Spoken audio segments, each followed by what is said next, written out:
Olá, pessoal! Vamos à nossa segunda aula do curso de Estatística Ambiental.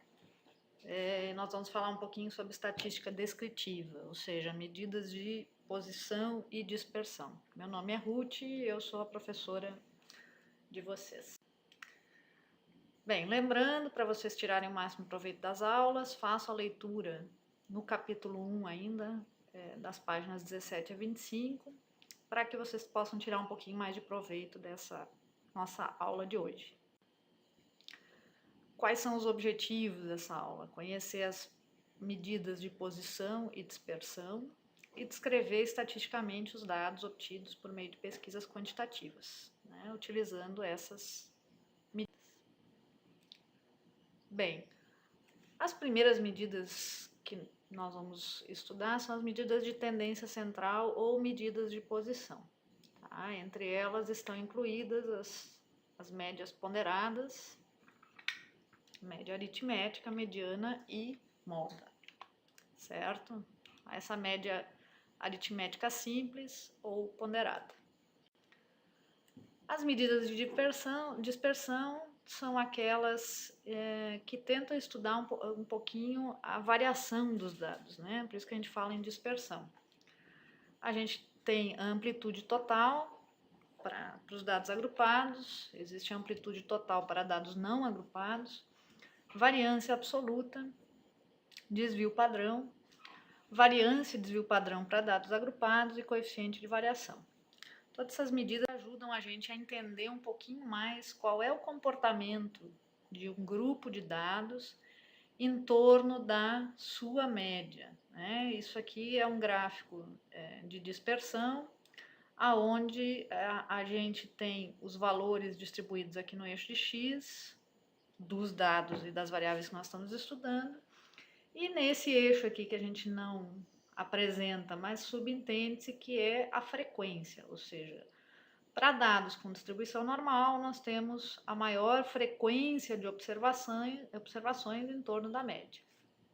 Então, a forma da média aritmética simples é bastante simples, como o nome diz, e a gente vai simplesmente fazer um somatório desses dados, né, considerando aqui por esse exemplo que nós temos, e dividir pelo número de observações N que a gente tem, né?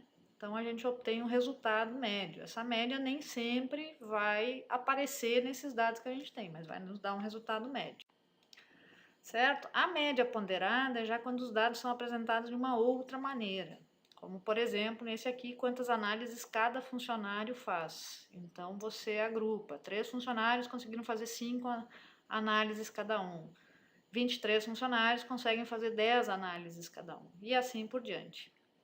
Certo? Aqui até é apresentado uma porcentagem relativa a cada número de análises por funcionário. Para que a gente possa calcular a média desse valor, a gente não pode fazer simplesmente a soma desse número de análises e dividir pelo total, porque a gente está vendo que existem uma quantidade maior de funcionários que faz 15 análises, e uma quantidade menor de funcionários que faz só 5 análises. Então, isso aqui tem um peso maior. A gente simplesmente vai fazer a multiplicação do valor da análise pelo número, vai resultar 15, por exemplo, né? Número da análise vezes o número de funcionários, 200. E depois nós vamos fazer a somatória dessa multiplicação e dividir pelo número total de observações. Obtivemos 13,8 como média de número de análises. Está vendo que tende a ser mais parecido aqui com o valor de 15? Bom, a mediana é um valor que divide os dados em duas partes iguais, certo? Aqui se ensina como é que faz quando esse valor de n for par ou esse valor de n for ímpar. Moda, no caso desse exemplo anterior, seria 89, né? Porque nós temos 2 aqui. Nesse caso seria 89, então. A gente pode ter uma distribuição de dados sem moda, com 2 valores de moda ou vários valores de moda. Bem, partindo das medidas de posição, a gente vai para as medidas de dispersão, que é aquelas que fazem a gente entender um pouquinho melhor a variabilidade dos dados. A principal delas, e a origem de todas, é a variância. Mas ela precisa desse ponto específico de medida de posição, que é a média. A média é a mais importante de todas as medidas e ela é o ponto de partida para várias outras. Então, para entender um pouquinho a variância, para vocês entenderem o que resulta isso, a gente primeiro calcula os desvios, né? Ou seja, o valor que a gente tem observado menos a média que a gente calculou. Lembra que a média é super importante. E a gente vai calculando essas diferenças. Ora, se eu tenho um valor médio, eu vou ter valores menores e vou ter valores maiores, perdão. E vamos chegar a ter números negativos e positivos. O interessante é que se a gente for fazer a soma desses desvios, a tendência é dar sempre zero. Isso é uma característica, isso é uma propriedade, na verdade, dos dados de distribuição normal.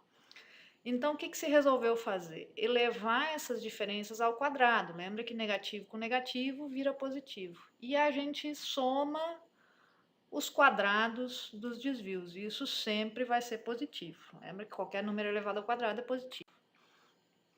E a gente faz essa soma de quadrados e calcula a variância dividindo pelo número de observações menos 1.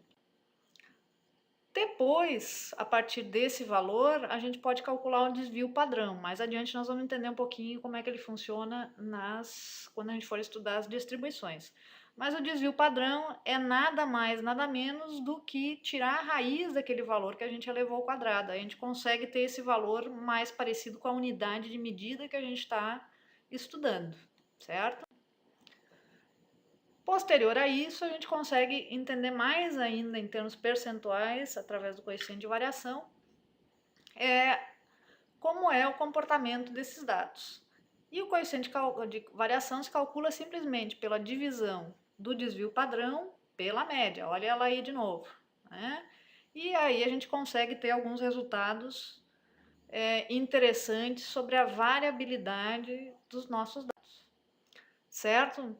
Aqui nós vamos ter uma atividade avaliativa diferente, que vai ser a tarefa, né? Além do questionário que vocês já estão acostumados, para que vocês nos entreguem uma resposta sobre a sua própria turma. Então, deem uma clicadinha lá para ver qual é a tarefa que vocês têm para fazer e para nos entregar. Lembrando que essas atividades têm prazos, né? Vocês têm que observar lá quais são eles, né? Estão mostrados na página.